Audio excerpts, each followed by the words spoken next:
It's Bullseye. I'm Jesse Thorn. We've got a couple of my favorite recent Bullseye interviews this week. First up, Margaret Cho. Margaret Cho is a lot of different things, and shy isn't one of them. She's made a career of searing and revealing comedy. Lately, she's been, she's been performing on the street to raise money for the homeless. She's been marrying couples on stage. She just launched a huge international tour of stand-up called Fresh Off the Bloat, kicked off last week in Scotland.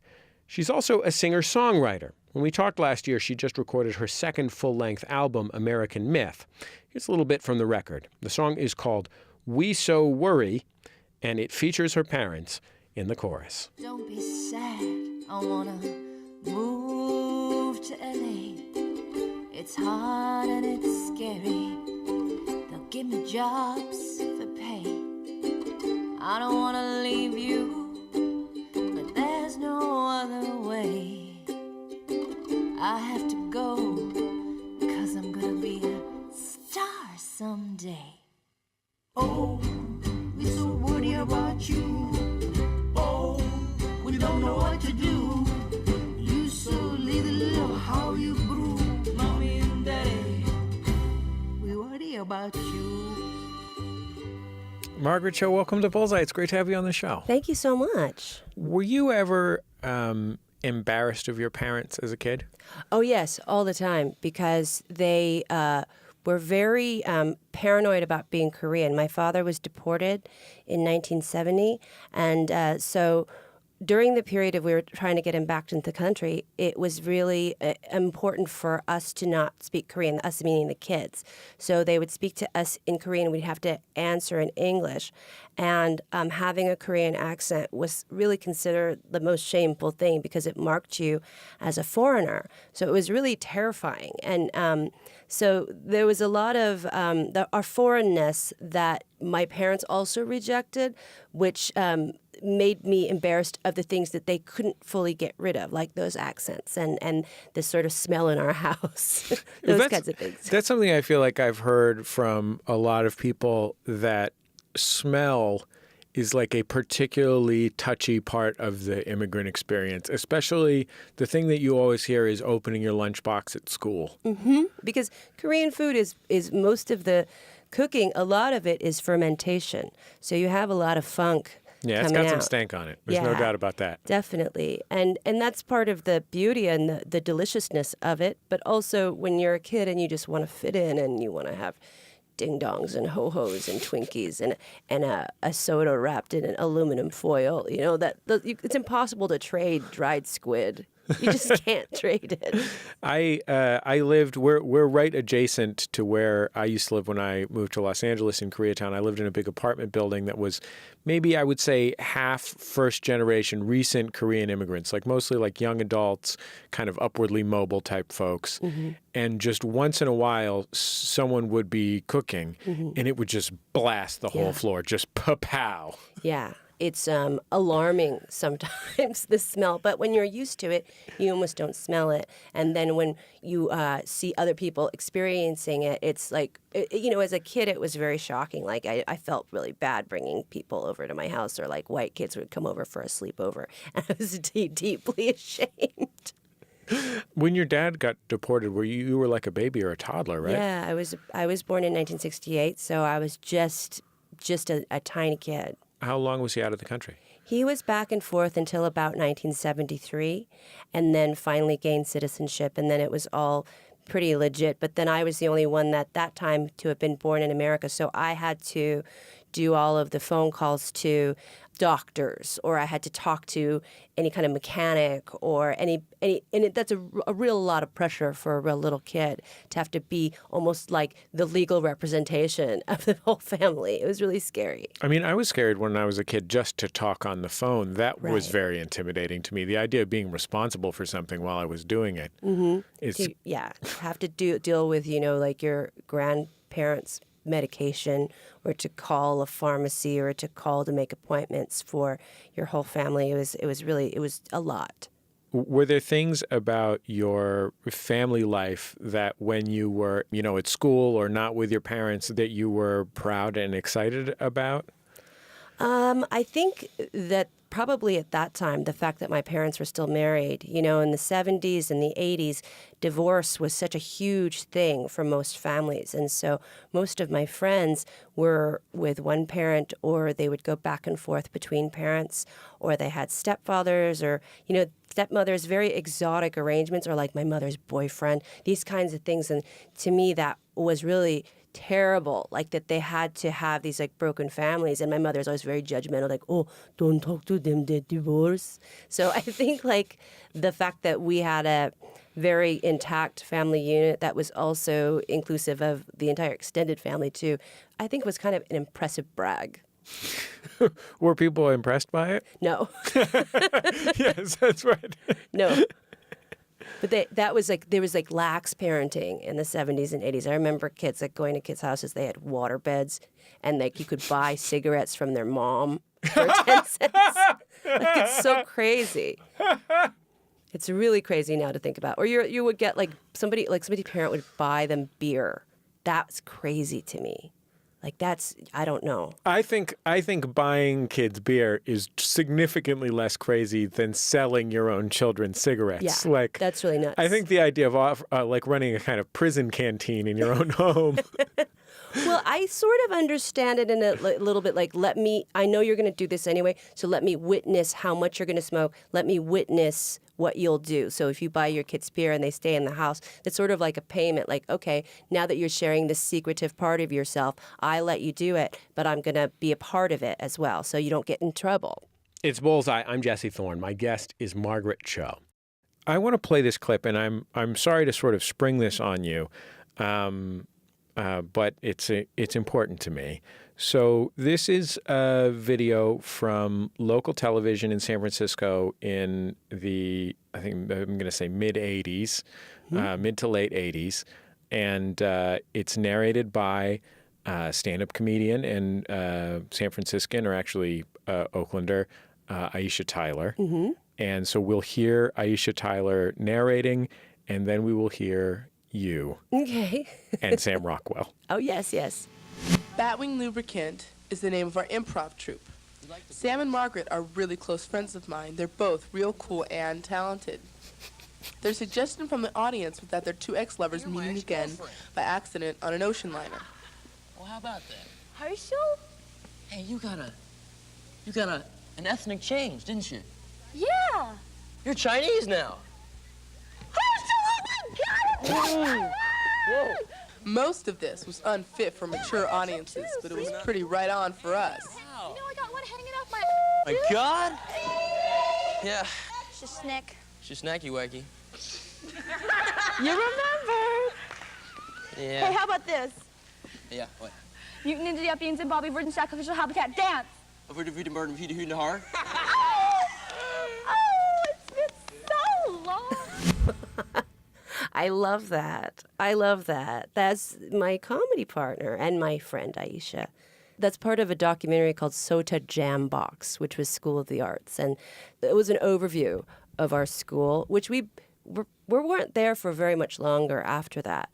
But it's so cute. I think we were trying to be maybe like a Stiller and Mira, like a child Stiller and Mira or something. It's really adorable.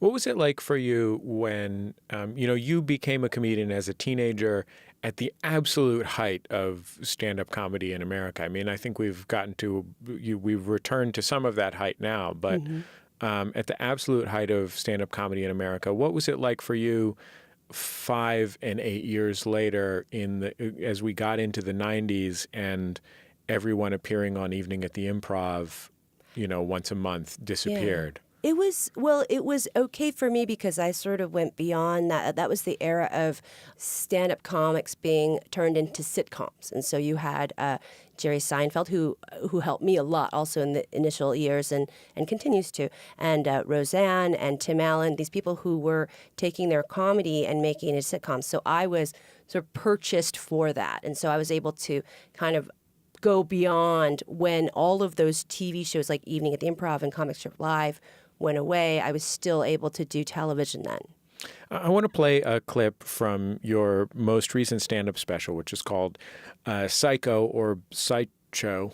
is there a correct pronunciation? Well, the full title is There's No I in Team, but There Is a Cho in Psycho. So actually both are correct. Okay, so you're talking a little bit about your experiences on the sitcom American Girl, which was a sitcom that you got early in your career and was the first Asian American family sitcom Yes. in the United States. And the new show, Fresh Off the Boat, which you consulted a little bit on, just kind of lent a hand on as necessary, an experienced ear. Just advice for Eddie Huang, you know, not an official position at all, but now I'm so grateful that the show is so beautiful and well liked and very excitingly getting another season 2. So it's like season 3 now. So this is cool. Let's take a listen. I actually created the first Asian American family TV show.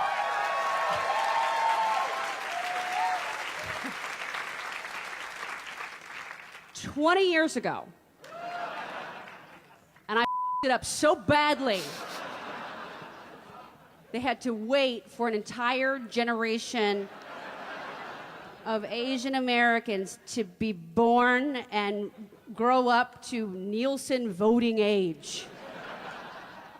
So now it's on TV, and Eddie Huang is the creator of the show, and it's a real honor because when he started the development process, he reached out to me because he knew that I was the only person in the entire galaxy who understood what it was like to create an Asian American family show with ABC. So he found me, he was like, Chobi-Wan Kenobi,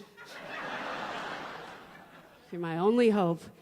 And so I helped him out. You know, one of the problems is the network didn't like the name of the show, Fresh Off the Boat. They thought it was racist. It was all white people, too. You know how sometimes when white people will get offended on our behalf? It's so adorable when they do that. It's like, oh, thanks. It seems like one of the big challenges for an entertainer like you is that, you know, you're a Korean American woman and you are the most famous Korean American woman entertainer, at least in mainstream culture in the United States. Like, I think there's probably some Korean American K-pop superstars, but here in the United States in mainstream culture, you're at the top of that pile, and there aren't a lot of other Korean Americans, much less Korean American women, that are broadly known.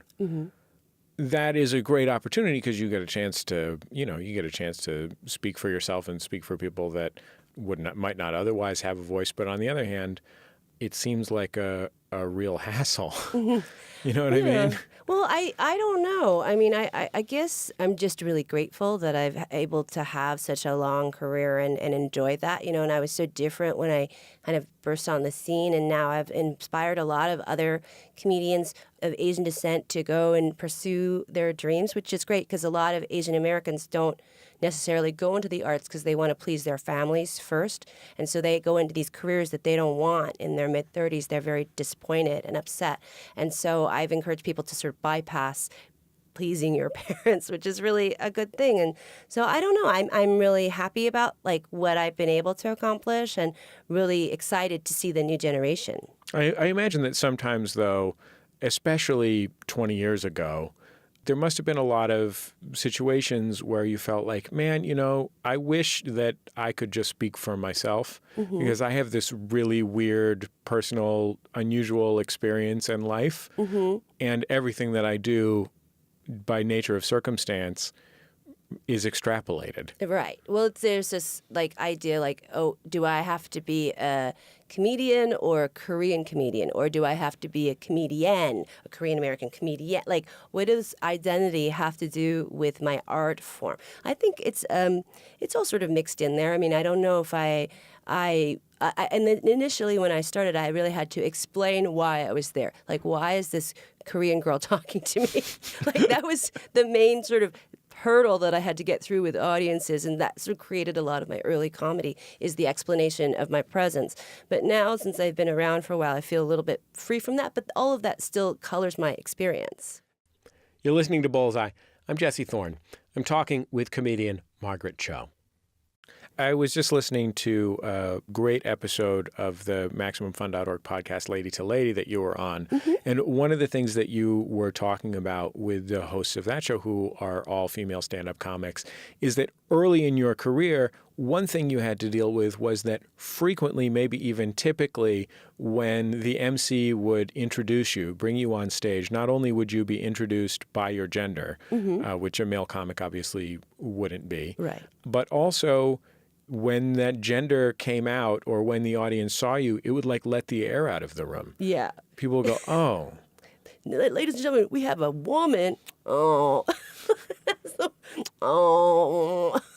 The worst. It's weird how that sort of misogyny that was sort of existed there. I don't know where they got it from, because women comedians are so funny. Like, that's never been an issue with women comics. Like, I never ever thought women were any less powerful than a male comic, but they just had this assumption that, and you know, that we were weaker or something. But then women have to be so much better anyway to sort of last in comedy. We have to really excel to go anywhere. Yeah, I mean, it seems like the institutionalized sexism is such that if you're able to get ahead, it's because you're extra good. Right. It's you have to be pretty extraordinary to make any kind of waves, anything to happen for you. One of the ways that you've dealt with this, and identity is always so huge in stand-up comedy, like whether it's the blue collar comedy tour or Chris Hardwick as the Nerdist or whatever, just giving people some idea of who you are and what your perspective is in a very simple way is so central to bringing your comedy to people. It seems like one of the ways that you've been able to deal with this is through your queer identity, that by joining this group of people who are in part, and I don't mean joining biologically, I mean sort of publicly, by joining this group of people who are in a way defined by this weird circumstance of their life, that they're gay or lesbian or bisexual or transgender or gender nonconforming or whatever, it's like it seems like a space where those other differences are either less important or it's a place for them to be celebrated. Yeah, I mean that's one thing that I'm really that's sort of my parents' sort of decision. My parents had a gay bookstore in the 70s, which is so unusual for Korean people to do. I don't think of any other instance where that's happened. But my father was very open about the gay community. He wanted to have a business in the gay community and to support them. And so I was introduced to all of these people who were very, very big followers of Harvey Milk, initial like sort of gay activists, like this first wave after Stonewall.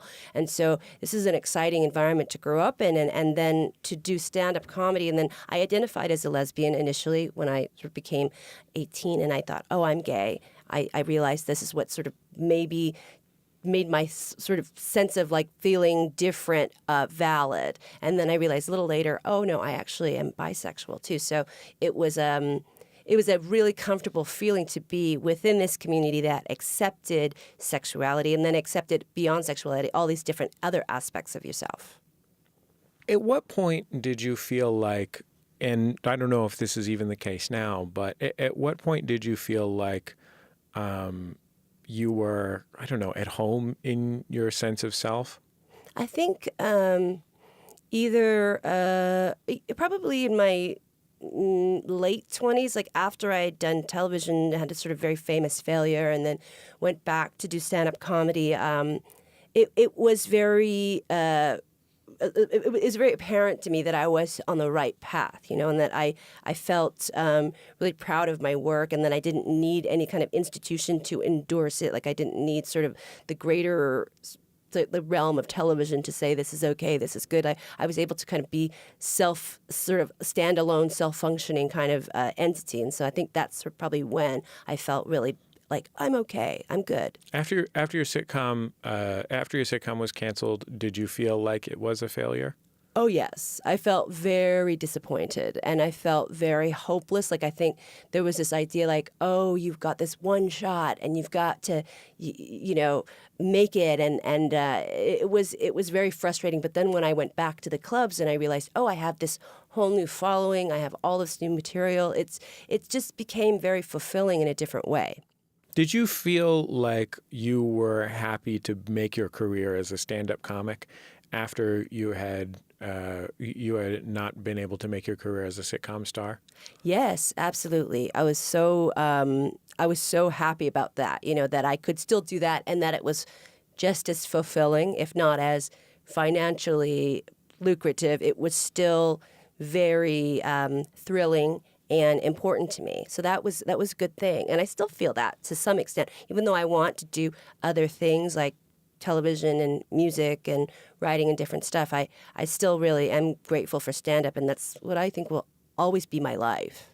I want to play a clip of you have recently, there's been a lot of demand for Korean American actors to play either Kim Jong Il or Kim Jong-un, the dynastic dictators of North Korea. You've gotten in on the game in a couple of different contexts. Yes.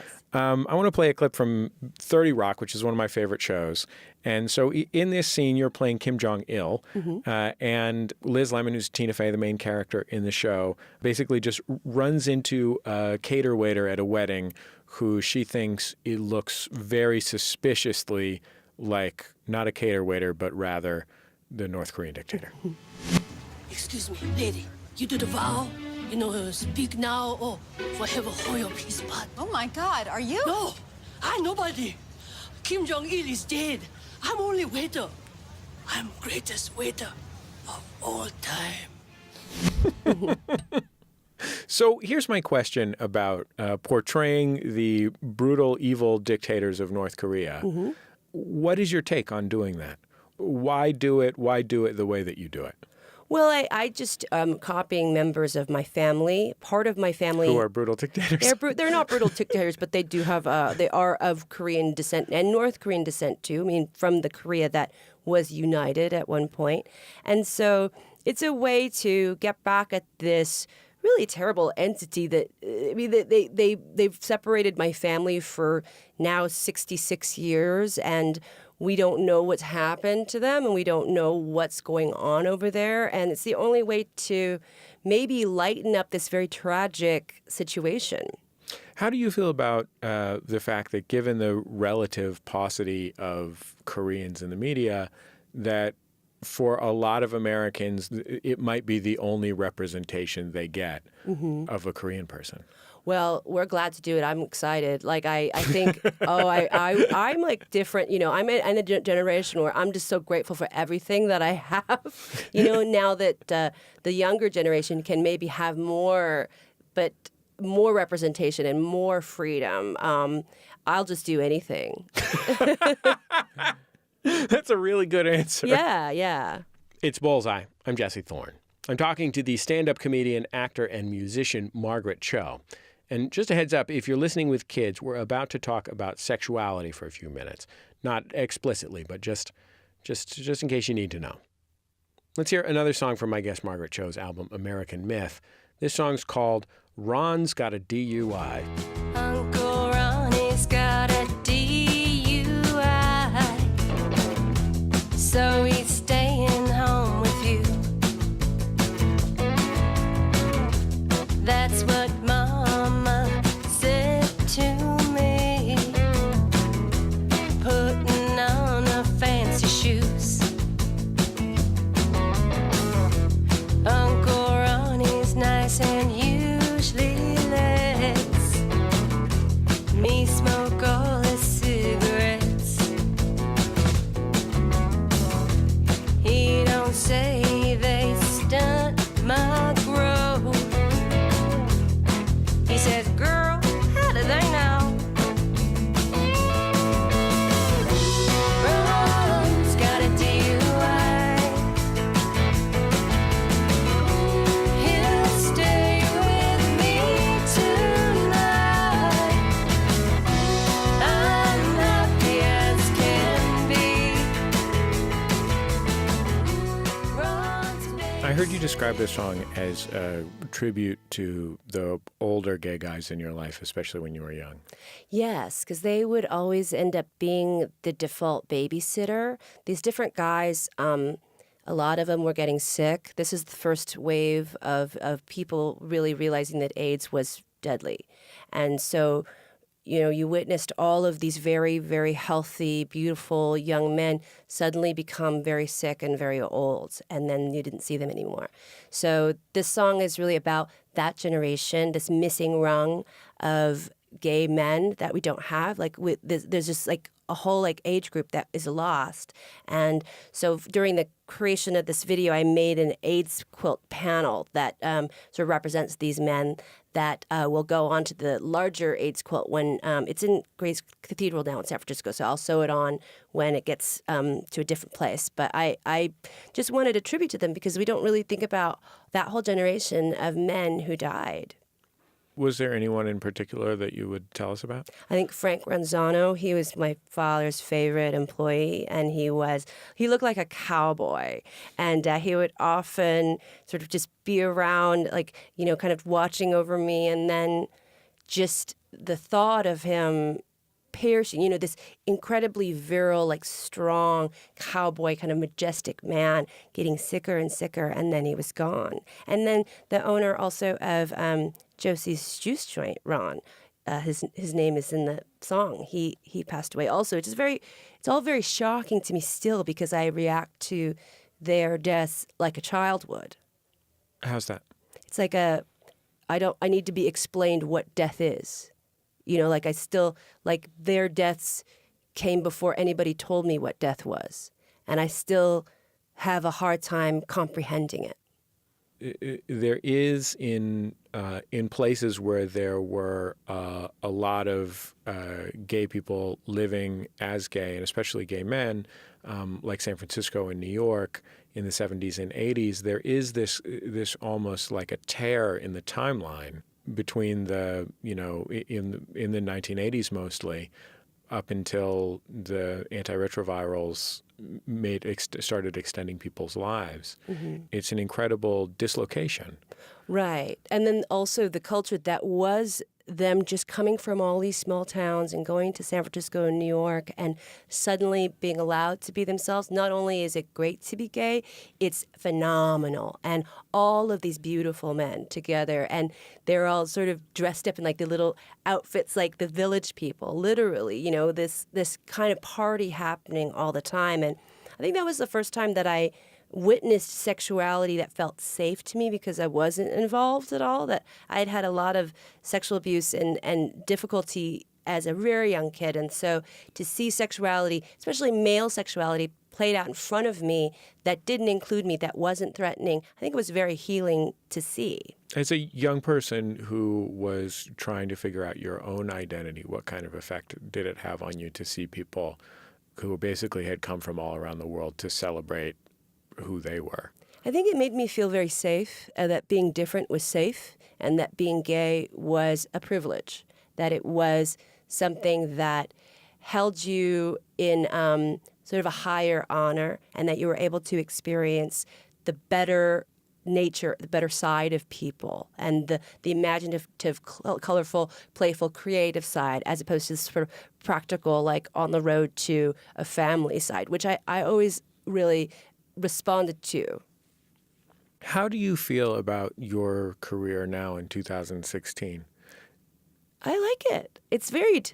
It's different. Every day there's something else, whether it's comedy or music or acting or TV commentary or whatever. It's always very thrilling. I'm able to do different things that challenge me, and also enjoying social media, which is also very weird still to me that it exists. Do you enjoy social media? I do. I do to a certain extent, and then I get really mad at it also. Because I imagine that you as a public personality would get let's say a variety of reactions on social media. Mm-hmm.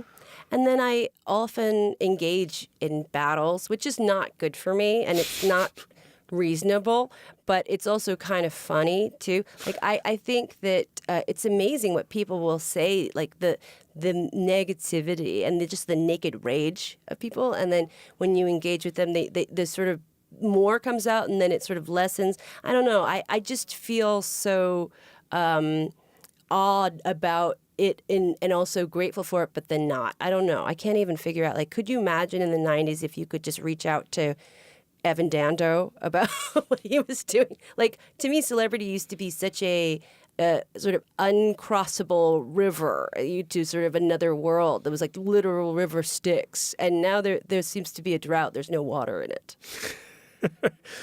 Do you feel secure in your career now? Do you feel comfortable in it? Yeah, I think so. But then you also don't, you never do exactly. So there's like this eternal hunger to want to strive for more. I am not at a level of success that I would like to be. I'd like to be more, but then I couldn't really, I don't know what else I could ask for exactly. So I'm conflicted, but that I enjoy the dailiness of it, the differences, and the social life that I have around it, too, because everybody I work with is my friend. Well, Margaret, I'm so grateful that you took the time to be on Bullseye. It was really great to get to talk to you. So great. Thank you so much. Margaret Cho from last year. She just wrapped up the U.S. part of her Fresh Off the Bloat tour. She's headed abroad to Scotland, the Netherlands, and beyond. If you want to see dates, head to the Bullseye page at MaximumFun.org.